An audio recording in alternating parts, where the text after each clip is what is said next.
各位澳門嘅朋友大家好，我係 Shadow 室內設計公司嘅 Amy， 今日同大家講講我哋公司係點樣將澳門深厚嘅文化元素融合喺家居風格設計入面。澳門呢一個中西文化交匯嘅寶地，好似一個寶藏咁，等住我哋去發掘。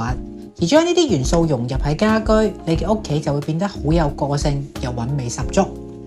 大家平時行街就知啦，澳門街頭巷尾到處都係嗰啲色彩斑斕嘅葡式建設。呢啲建設呢，簡直就係一幅色彩鮮豔到爆嘅油畫，好似有魔力咁，一眼呢就吸引住你嘅目光。我哋 Shadow 嘅設計師就好似尋寶一樣，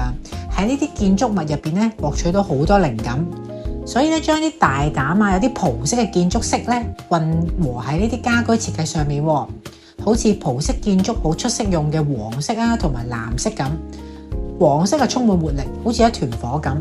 發揮咗啲熱情同埋活力。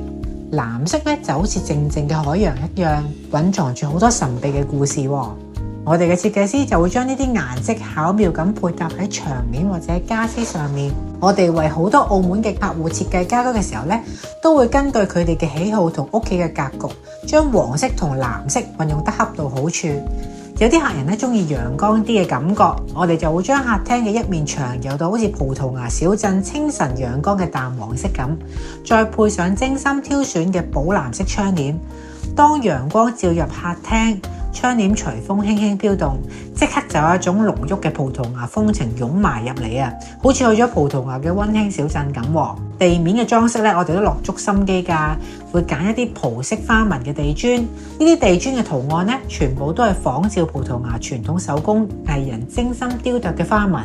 精緻到每一條線都充滿住藝術感。鋪喺客廳或者喺廚房，就好似空間鋪上咗一張充滿異國風情嘅地氈咁樣，每行一步咧都好似踩喺藝術嘅殿堂一樣，充滿咗驚喜㗎。再講講澳門嘅中式文化，同樣咧都係我哋設計嘅靈感重要泉源。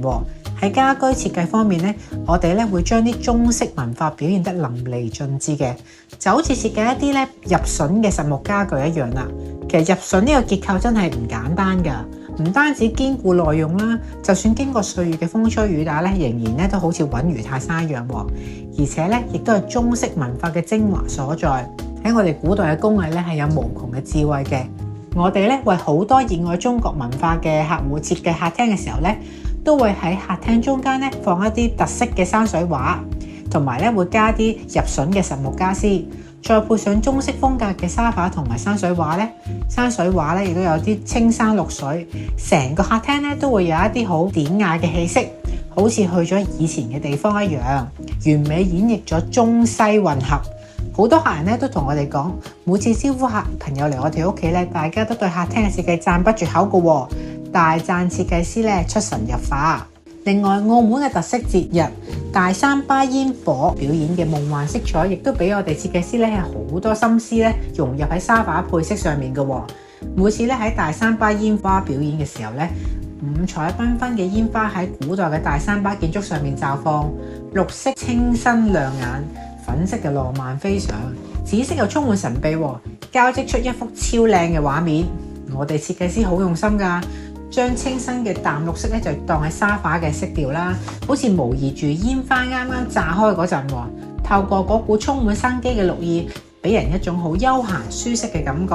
跟住又會將浪漫嘅粉色咧用喺梳化嘅靠背啦，好似煙花咧融入喺啲柔和嘅粉色光入邊咁樣，即刻咧為成間屋咧增添咗溫馨嘅氣味。至於神秘嘅紫色咧，就會巧妙咁用喺另一張梳化上面，隨隨便便咁放喺度，就好似夜晚天空裏邊一閃一閃嘅煙花咁一樣。好似之前我哋幫一個年輕客戶設計梳化咁啊，呢款梳化一擺到客廳中間咧，即刻就成個亮點。啲朋友嚟到個個都話好有創意，俾佢驚豔得到，大大提升咗屋企嘅格調。我哋 Shadow 室內設計公司就係通過將澳門嘅葡式文化、中式文化等元素，好似編織咗一張精美嘅網頁一樣咧，就將佢咧擺喺你屋企嘅佈置裏邊，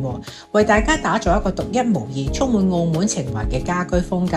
無論你中意葡萄牙嘅熱情奔放，定係痴迷於中式文化嘅古典典雅咧，我哋都有信心通過我哋嘅設計幫你實現夢想。如果你對家居設計有啲咩諗法，想將澳門嘅獨特風格融入你屋企都好，可以隨隨時聯絡我哋 Shadow 室內設計公司。多謝收睇，下次再見啦！